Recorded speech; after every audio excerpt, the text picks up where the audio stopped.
Hey, everybody, and welcome back to another dual episode of Networking and Marketing Made Simple and Entrepreneur Rescue Mission. I am here with my beautiful co-host, wife, and business partner, Nancy. Hello, hello. And as we've been doing, we love doing these dual episodes because Nancy and I, we've talked about this before in the morning when we're working out, having coffee, eating breakfast. We always land on certain things that I don't want to say are pushing our buttons, but are definitely having things bubble to the surface that we feel really need to be talked about because of things that we're seeing outside looking in, but also being on the inside of being online marketers and online business owners. And one of the big things that we keep asking each other is what is up with all the ego that is showing up on social media? So we're calling this unveiling the dark side of entrepreneurship because there is a dark side to it. There's and Nancy and I are very intuitive people. We feel a lot, and I can feel people's egos, and it completely just pushes me in an opposite direction, and I can't get off the phone or a Zoom quick enough. And it's not directed towards any one individual. I'm just seeing this a lot lately, and I don't know if it's a lack of confidence, if it's overcompensation for something that someone is not good at, but we are seeing and hearing a lot of ego right now on social media. So, Nance, I'm going to turn it to you as I always do to kind of just kick us off with what's up with all this ego? Yeah, I think so. We always call it like seasons or themes, right? That arise. And man, oh man, I will tell you, this whole quarter has been ego, right? That's the word that bubbles to the surface. And I'm going to give you a couple different scenarios, right? And in fact, I'll let Scott kind of dive into one. But one, it's a lot of people who are becoming very egoic after reaching maybe a certain monetary income or growing their business in a certain way and feeling like they can treat other people with a lack of respect and poorly. And, one thing that arose in the news, I mean, I'm sure you guys have all heard, right? Lizzo, who is, a big musician, who's really, popular now. Well, she actually is getting a ton of lawsuits and a lot of people talking about how she has been treating the people that work with her. And again, I don't know how much is true and how much is not, but when you get enough people coming forward and saying you're not nice and you treat your people very poorly, it's not a good look. And the situation that really kind of started this whole domino effect of us really thinking about this, like, what the heck is going on, was actually a situation we experienced where a woman actually had bought a course from someone else, mistook it. They have a similar name. So reached out to Scott and said, hey, I think I purchased a course. I'm really unhappy, blah, blah, blah, blah. So we were able to kind of figure out what the situation was. And, it wasn't a course from us, at all. It was this different coach.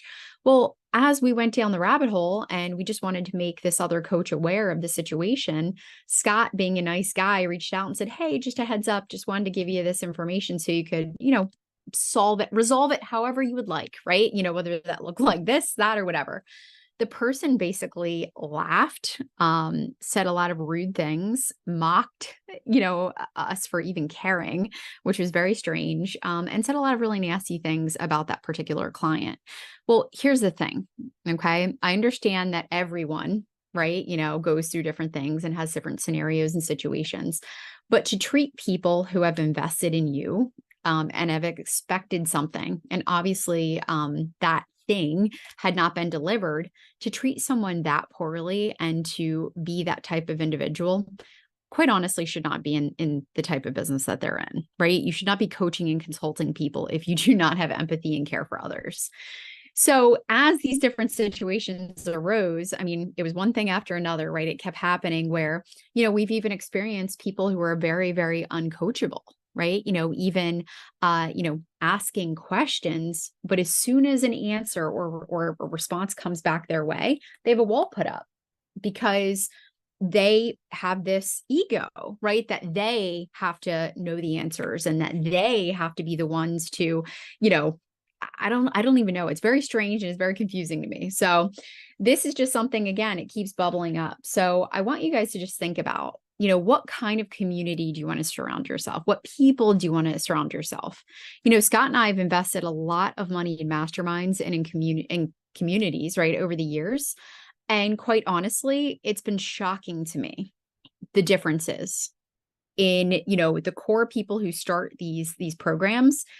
If that person truly cares about their people and wants to deliver value, that experience looks a lot different than other ones, right? So we joined one last year, and we won't say who, we're not going to, blow up anybody's spot or anything, but it was a lot more expensive, than some other ones that we had been a part of. And there was completely no community, no engaging, no value. I mean, literally, there were no everything that was promised, which was amazing growth and development and all this wonderful stuff, was extremely short. And I mean, of course, we gave all that feedback to the particular person. And at that point, they had just become so disconnected from their own program that it was just delivering a bad bill of goods. So the thing is, and what we want to put out there to you guys is, again, what kind of community and group do you want to surround yourself in? If you want to be around people who are authentic and real and kind and caring, you got to go out there and look for that, because there's a lot of people out there who are not. In fact, I put together an article around this as well, and I put some tips in there. If you find yourself kind of falling into that realm of being very egoic, or feeling like you've got to be defensive, or feeling like you have to, put yourself above other people, let's pull it back a couple steps, right? Make sure to follow the golden rule, right? Be kind to others, treat others the way that you would like to be treated, right? Scott always says, his mom always says the same thing. Use the communication filter. Is what I'm about to say truthful? Is it necessary? And is it kind? And then just plain have empathy, right? Seth Godin, who's a famous marketer, he always says, you have no business marketing to people or being in marketing if you have no empathy, right? You've got to care about others. You've got to have patience, even when things seem frustrating. Like, trust me, we work with a lot of different people with a lot of different businesses that are in a lot of different stages. So we could get a little frustrated if we can see the light at the end of the tunnel and this other person just is not willing to do the work, or is not willing to see what it takes to get there, or is not willing to be coachable. Okay. We can get a little frustrated, but we can also understand that that's where that particular person is, and we can meet them where they're at. Scott? I also think that there's an old saying that, when your ego has become too big, where you can't even fit through a doorway, you really have to just check yourself. And, I have been, and so is Nancy, we still are very sympathetic and empathetic people, where we really understand it. And there's been times, man, where Nancy and I have been on calls with people, as she said, and we're doing our best to pour into the individual. I mean, love on them and give them strategies, solutions, answers to their questions.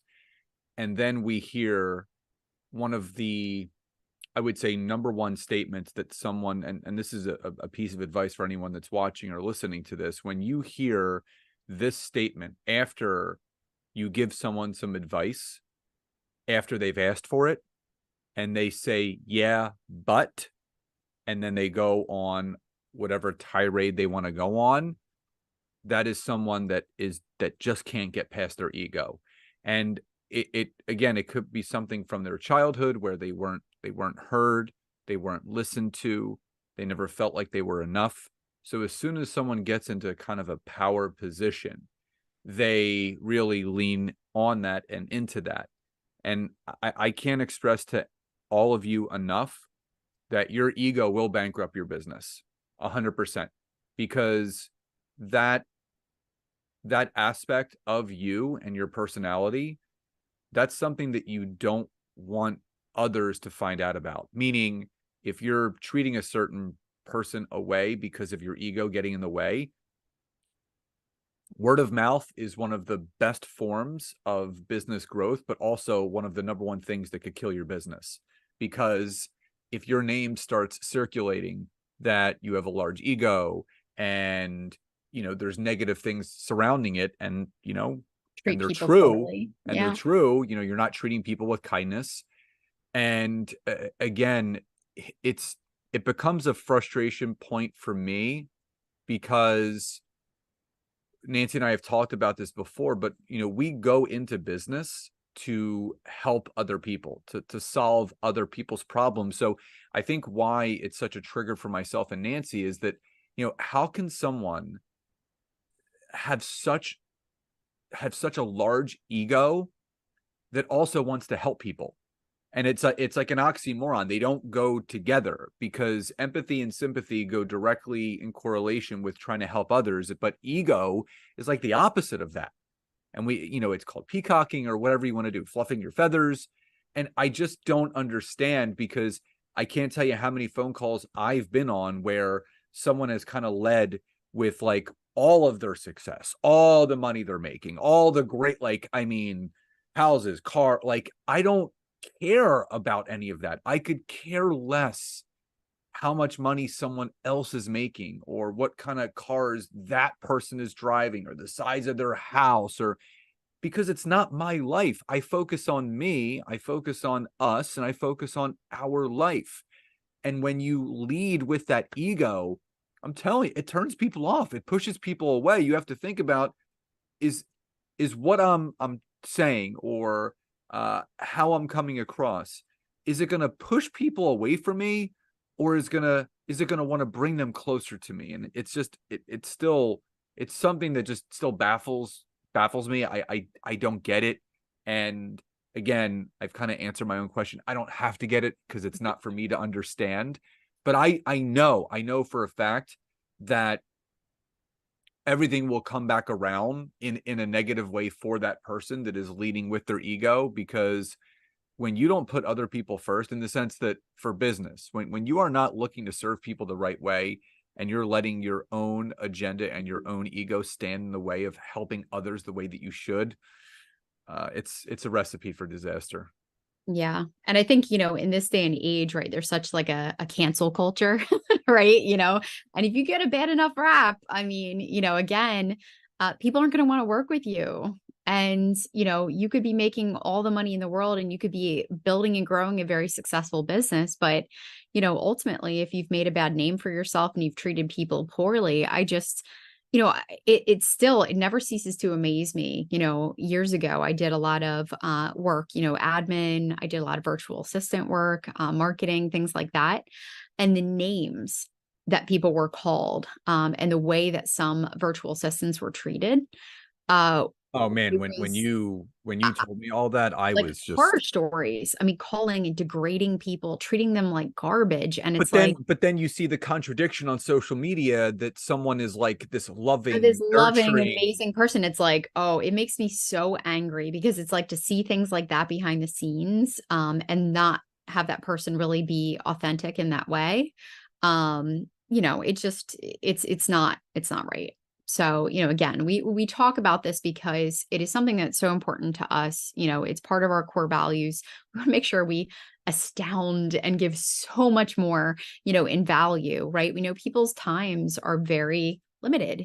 Time is very limited. So whether it's a workshop, we've got an awesome workshop coming up at the end of September, personal branding blueprint, that we're super excited about. We make sure that you walk away with a lot of value. We respect your time, and all the programs that we have, Expert Authority, our mastermind program that we're actually getting ready to open the doors. We only do it a few times a year. We're getting ready to open that at the end of September. And, you know, Scott said it before, like, we only take a limited amount of people because we give a lot of love and attention, right? One thing that we really rest on is, there's a book called The Science of Getting Rich. If you haven't read it, highly recommend it, by Wallace D. Wattles. It was written like about 100 and something years ago. But one of the quotes I love in there is, what I want for myself, I want for others, right? What we have is what we want others to have, right? A life of health, wealth, peace, and abundance, right? We've built a business that gives us all of that, and we want that for other people. Another quote from that book is, with every business transaction, I make the world and people better, right? I make it a better place. We want to do good. We want to help grow our business, but help others grow their business as well. So if you really want to align with people who have the best intentions, who are living authentically, who are real, right? This is who we are. I'm in my messy office right now. So if you guys are listening, you can't see it. But for those of you who are watching, it's real. This is us. I actually giggled because when Scott and I first started dating, Scott was hired to do a really big speaking event for a big financial firm. And Scott got dressed, and in fact, it was virtual. I think it was, during a time where they were just doing it virtually. And he got dressed and he just had a t-shirt on and, his normal getup. And, somebody had made a comment, well, why aren't you in this big business suit? And why don't you have a tie on and whatever? And Scott's like, this is me, I'm not, I don't wear a suit on a day-to-day basis. I'm a consultant and a coach, and I do work with people like this, and this is just who I am. And so I think being you authentically, being true to who you are, showing up as the best version of yourself. We say it all the time.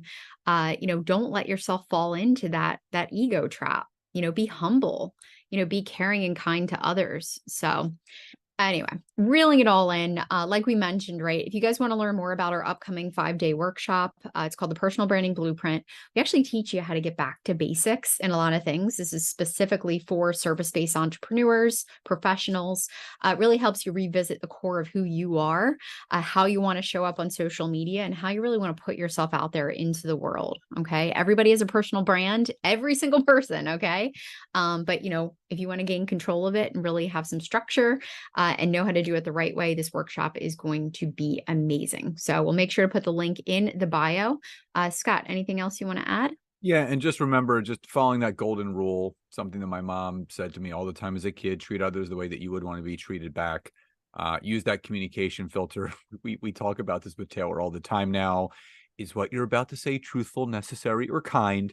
But also have empathy. When you are an empathetic individual, but also a business owner, people can feel that they want to be a part of that. And as Nancy aforementioned, in the description of this episode, you can find the link to sign up for our workshop, the Personal Branding Blueprint. It is September 25th to the 29th, all that week, 1 to 2 p.m. EDT, live and recorded. Giveaways, prizes, replays available until October 2nd, which is Monday. But also, if you'd like to go directly to learn about our group coaching, hybrid mastermind, expert authority, we'll also leave a link there as well, where you can learn about it and even schedule a call. So everyone, we hope you found today's episode helpful. Love and gratitude, and we'll talk to you next time.